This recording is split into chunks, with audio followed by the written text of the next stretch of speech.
আসানসোলের কুমারপুরে অবস্থিত United spirit limited নামক কারখানার বেহাল দশা। গত 7 মাস ধরে কারখানায় কর্মরত শ্রমিকরা পাচ্ছে না তাদের বেতন। কারখানার সচ্ছল উৎপাদন ও বকেয়া বেতনের দাবিতে শ্রমিকদের বিক্ষোভ জারি হলো।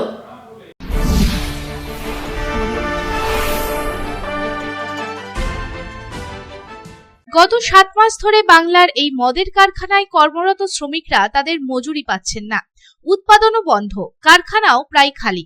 কারখানার বেহাল দশার জন্য একে অপরকে দোষারোপ করলেও প্রথমবারের মতো রাজ্যের সব রাজনৈতিক দল একসঙ্গে কারখানা খুলতে দাঁড়িয়েছে। আসানসোল ইউনাইটেড স্পিরিটস লিমিটেড আসানসোলের কুমারপুর এলাকায় অবস্থিত দিয়াজিওর একটি অঙ্গ প্রতিষ্ঠান। এই সংস্থায় গত 7 মাস ধরে উৎপাদন বন্ধ রয়েছে। এমনকি সংস্থাটি তার কারখানা প্রাঙ্গণে নির্মিত সমস্ত শ্রমিকদের বাড়ি খালি করছে। কেবলমাত্র এই সংস্থার সমস্ত যন্ত্রাংশই নষ্ট করে ফেলেছে তাই নয়, বিভিন্ন ব্র্যান্ডের মদের বোতলের ক্যাপ, মদের বিভিন্ন লেবেল সহ আরো অনেক জিনিসও কেড়ে নেওয়া হয়েছে। অন্য কথায়, বিভিন্ন ব্র্যান্ডের মদ তৈরির এই কারখানায় এক টুকরো মদের বোতলও অবশিষ্ট নেই, যা দেখে এই কারখানায় কর্মরত শ্রমিকরা নিজেদের মধ্যে এই আশা জাগিয়ে তুলবেন যে এই কারখানা বন্ধ হয়ে যাওয়ার পর আর কোনোদিন খোলা হবে না।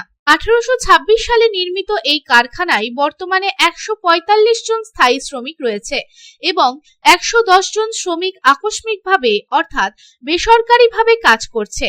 কারখানার বর্তমান অবস্থার পরিপ্রেক্ষিতে কোম্পানিটি সমস্ত স্থায়ী শ্রমিকদের বেতন দিতে পারছে না। এদিকে কারখানায় দালালদের ঘুরে বেড়াতে দেখে এখন শুধু কারখানার ঠিকাদারি শ্রমিক নয়, কারখানার স্থায়ী শ্রমিকদের মধ্যেও আতঙ্কের পরিবেশ সৃষ্টি হয়েছে। কারখানার ব্যবস্থাপনা কর্তৃপক্ষ তাদের ঠকানোর কাজ করছে, তাদের বসিয়ে তাদের মাসিক বেতন ভাতা দিয়ে প্রতারণার কাজ করানো হচ্ছে। কোথাও তারা এটাও বুঝতে পারছে যে কোম্পানির কর্মচারীদের 10,000 টাকা বেতন দিচ্ছে। গত 7 মাস ধরে কোম্পানি যে সকল নৈমিত্তিক শ্রমিকদের বেতন বন্ধ করে দিয়েছে তাদের বোঝাতে কোম্পানিতে কর্মরত সকল শ্রমিক এখন একত্রিত হয়ে নিজেদেরকে সংগঠিত করে কোম্পানি যাতে বন্ধ না হয়, আগের মতো চলে, তারই বিক্ষোভ করছে। তারই একটি চিত্র দেখা গেল বুধবার কোম্পানির গেটের সামনে। সিটুর ব্যানারে কেন্দ্রীয় কোম্পানিতে কর্মরত শ্রমিকেরা স্থায়ী ও অস্থায়ী বাজেট পেশ করার বিরুদ্ধে তীব্র প্রতিবাদ জানায়। তাই রাজ্য বা কেন্দ্র সরকার কেউই তার এবং তার সংস্থার দুর্দশার কথা ভাবেননি। এই প্রসঙ্গে মুক্তেশ্বর বাউরি জানান যে কেন্দ্রে মোদী সরকার এবং রাজ্যে মমতা সরকার একই মুদ্রার দুটি পিঠ। অনেক কারখানা ধীরে ধীরে বন্ধ হয়ে যাচ্ছে, যার কারণে রাজ্যে বেকারত্বের ঝুঁকি বাড়ছে। তিনি আরো জানান, এই ইউনাইটেড স্পিরিটস কোম্পানিতে স্থায়ী শ্রমিক হিসেবেও তিনি কাজ করেন। যেভাবে কারখানার আঙ্গিনায় তৈরি শ্রমিকদের বাড়িঘর খালি করা হয়েছে, এই কারখানা শ্রমিকদের বেতন বন্ধ করা হয়েছে এবং এই কারখানাটি যে কোনো সময় তালা বন্ধ হতে পারে। তাই তিনি কেন্দ্র ও রাজ্য সরকারের কাছে এই কারখানাটিকে বাঁচাতে কারখানায় কর্মরত শ্রমিকদের এবং তাদের পরিবারগুলিকে বাঁচানোর দাবি জানিয়েছেন। এখানে হচ্ছে কি প্রোডাকশন হয়? এখানে দেখুন, অ্যাকচুয়ালি তো ফরেন লিকার, এইটা হচ্ছে ওই বিদেশি মদ যেটাকে বলে সেই মদটাই উৎপাদন হয়। তো ডিআইজিও যে বলছেন, আপনার ফ্যাক্টরিটার নাম হচ্ছে ইউনাইটেড স্পিরিট লিমিটেড, কিন্তু এটা ডিআইজিও গ্রুপ, এটা হচ্ছে একটা বিদেশি সংস্থা। এই 4-5 বছর হলো তারা এটাকে কিনে নিচ্ছে বিজয় মাল্যর কাছ থেকে। এখানে ধরুন যেমন এই যে নাম্বার 1 ম্যাকডোয়েল নাম্বার 1 যেটা, সেটা উৎপাদন হয়। এছাড়াও অ্যান্টিকুটি, এছাড়াও আমরা সিএসজি মাল যেটাকে বলি আমরা, সেটা ধরুন ওই যে মিলিটারিদের যেত, এগুলোও আমরা এখানে উৎপাদন করতাম। কিন্তু বেশ কিছুদিন হয়ে গেল এই উৎপাদনগুলো বন্ধ হয়ে গেছে। এখানে আর দেওয়া হয় না, অন্য জায়গায় কোম্পানিগুলোকে তৈরি করায়। আর আমরা এখন যে আমাদের প্রোডাকশন যেগুলো আমরা নাম্বার 1 ম্যাকডোয়েল নাম্বার 1, তারপরে আপনার ওই হুইস্কি, এগুলো যেগুলো আমরা করতাম, তো এখন টোটালি আমাদের প্রায় 7 মাস রানিং চলছে, কোনো উৎপাদন হচ্ছে না। কেন এই উৎপাদন হচ্ছে না কেন জানি না। কোম্পানি বলছে যে আমাদের সেরকম উপর লেভেল, যেটা আমাদের হেড অফিস ওই ব্যাঙ্গালোর আছে, সেখান থেকে আমাদের কোনো সেরকম ইনস্ট্রাকচার নেই, তাদের কোনো নির্দেশ নেই যে আমরা এখানে প্রোডাকশানের, যখনই আমরা আমাদের এখানে মানে কোম্পানি কর্তৃপক্ষের কাছে যাচ্ছি, জিজ্ঞাসা করছি, বলছে আমাদের কাছে সেরকম খবর নেই আমরা এখানে উৎপাদন। কিন্তু আমরা দেখছি যে আমাদের এখানকার মাল আপনার এই লোকালে গ্লোবাস ওই যে আপনার পানাগড়ে হচ্ছে, হাওড়ায় হচ্ছে, এই সকল জায়গায় হচ্ছে, কিন্তু আমাদের এখানে উৎপাদনটা হচ্ছে না। আমাদের এইটাই একটা ভয় লাগছে। হ্যাঁ, কোম্পানি এখন আমাদেরকে বেতন দিচ্ছে, স্থায়ী শ্রমিকদের পেমেন্ট দিচ্ছে মাসে, কিন্তু অস্থায়ী শ্রমিকরা পেমেন্ট তার পাচ্ছে না। এটা খুবই খারাপ, কারণ তারাও তাদের সংসার পরিবার কি করে চলবে। আমরা চাই, আমরা আবেদন রেখেছি ম্যানেজমেন্ট কর্তৃপক্ষ থেকে যে আপনারা রিসেন্টলি এই ফ্যাক্টরিটাকে রানিং করুন। শুধু তাই নয়, কারখানার খারাপ অবস্থা নিয়ে গভীর উদ্বেগ প্রকাশ করতে গিয়ে কংগ্রেস নেতা প্রসেনজিৎ পৈতুন্ডি বলেছেন, একদিকে মোদী, অন্যদিকে পশ্চিমবঙ্গের মুখ্যমন্ত্রী মমতা ব্যানার্জি কোটি কোটি টাকা ব্যয় করে বিদেশি বাণিজ্য বা বিশ্ব বাণিজ্যের কোটি কোটি টাকা ব্যয় করছেন। তারা দেশে বিনিয়োগের জন্য মানুষকে আমন্ত্রণ জানাচ্ছেন, তাই তারা দেশ ও রাজ্যে ইতিমধ্যে বিদ্যমান কারখানাগুলির খারাপ অবস্থা দেখতে পাচ্ছেন না। তারা চাইলে এই খারাপ সংস্থাগুলি পুনরায় চালু করার উদ্যোগ নিতে পারে, যা কেবল দেশ ও রাজ্যে কর্মসংস্থানই বাড়াবে না, এখনকার লোকেরাও তাদের প্রশংসা করবে, কিন্তু তারা এমন কিচ্ছু করছে না। आसनसोल का लिए एक दुर्भाग्य है कि आसनसोल एक इंडस्ट्रियल सिटी का नाम पर पूरा देश में जाना जाता था। एक एक करके आसनसोल का तमाम फैक्ट्री अब बंद होने लग रहा है। ये तो आसनसोल का लिए एक दुर्भाग्य है कि आप देखिए जो फैक्ट्री, ये यूनाइटेड स्पिरिट आज का नहीं है, ये लगभग 1800 शताब्दी का बना हुआ है शायद।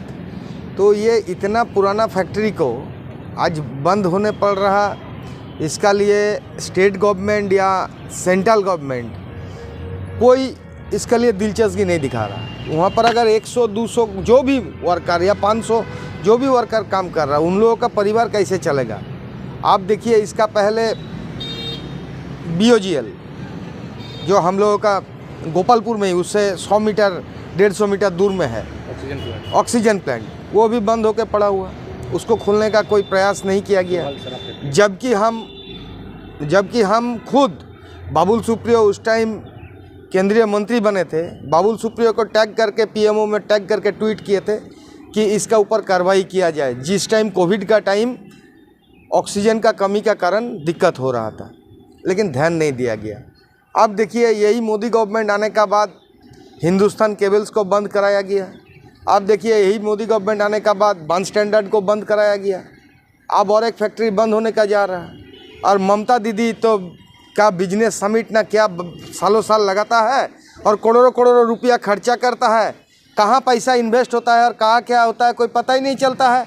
বিজেপির রাজ্য স্তরের নেতা কৃষ্ণেন্দু মুখোপাধ্যায় পশ্চিমবঙ্গের মুখ্যমন্ত্রী মমতা বন্দ্যোপাধ্যায়কে নিশানা করে বলেছেন যে রাজ্যের একের পর এক কারখানা বন্ধ হয়ে যাওয়া কোনো নতুন বিষয় নয়। তিনি বলেন, যতদিন রাজ্যে মুখ্যমন্ত্রী মমতা বন্দ্যোপাধ্যায়ের সরকার থাকবে ততদিন এই রাজ্যে একের পর এক কারখানা বন্ধ হয়ে যাবে। তিনি আরো বলেন, যতদিন মুখ্যমন্ত্রী মমতা বন্দ্যোপাধ্যায় থাকবেন ততদিন রাজ্যের উন্নয়ন ও শিল্পকে বাঁচাতে এই মদের কারখানা বিশ্বের দ্বিতীয় বৃহত্তম স্পিরিট হিসেবে পরিচিত হবে।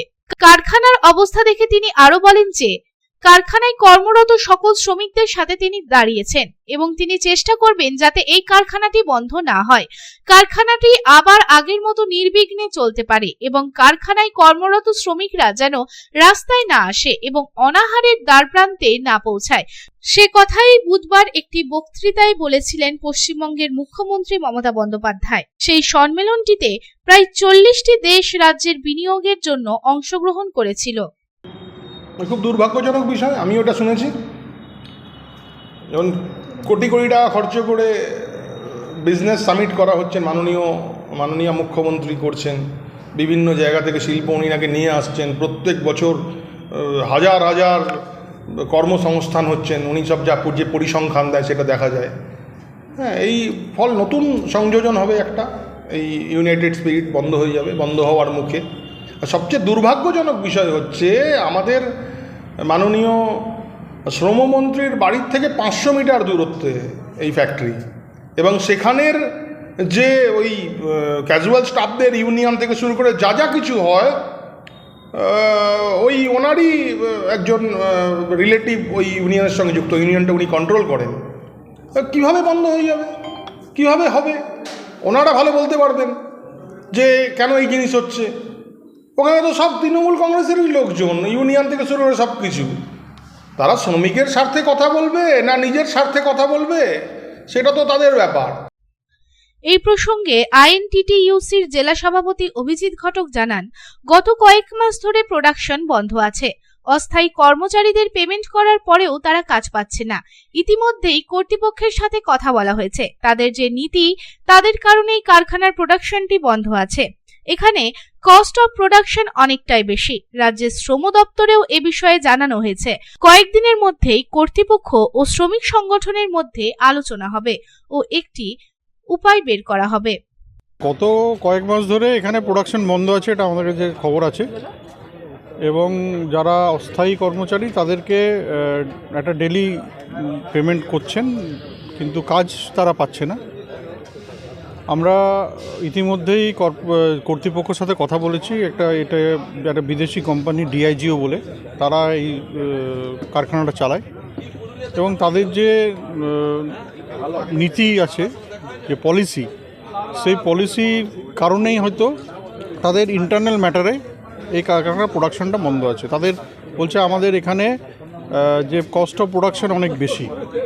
আমরা সেই ব্যাপারে আলোচনা করেছি, এবং আমরা ইতিমধ্যেই আমাদের রাজ্যের যে শ্রম দপ্তর, সেখানেও আমরা জানিয়েছি। আমাদের যারা শ্রমিকরা রয়েছেন তারা সেখানে আবেদন করেছেন যে এইভাবে দীর্ঘদিন ধরে কারখানার প্রোডাকশন বন্ধ করে রাখা হয়েছে। তো আমরা আশা করব যে কয়েকদিনের মধ্যে আমরা কর্তৃপক্ষ এবং শ্রমিক সংগঠনের মধ্যে একটা আলোচনা হবে, সেখানে মধ্যস্থতা করবেন আমাদের শ্রম দপ্তর, এবং একটা রাস্তা আমরা বার করতে পারবো আশা করছি। আসানসোল থেকে সন্তোষ মণ্ডলের রিপোর্ট, পাবলিক टाइम्स। रानीगंज शहर के बीच बनकर तैयार है अत्याधुनिक आवश्यक सुविधाओं से परिपूर्ण दामोदर रेसिडेंशियल कम कमर्शियल कॉम्प्लेक्स। दामोदर रेसिडेंसी के 2 किलोमीटर के रेडियस में आपको मिलेगी हर तरह की जरूरी सुविधाएं। सुरक्षित और खुले वातावरण के इस रेसिडेंशियल और कमर्शियल कॉम्प्लेक्स में आपको मिलेगी 1260 स्क्वायर फीट से लेकर 1639 स्क्वायर फीट के 3 BHK फ्लैट्स। इसके साथ आपको मिलेगी double lift, parking space, swimming pool, gymnasium और कम्युनिटी हॉल की सुविधा। अधिक जानकारी के लिए संपर्क करें 9614147280, 9832287488।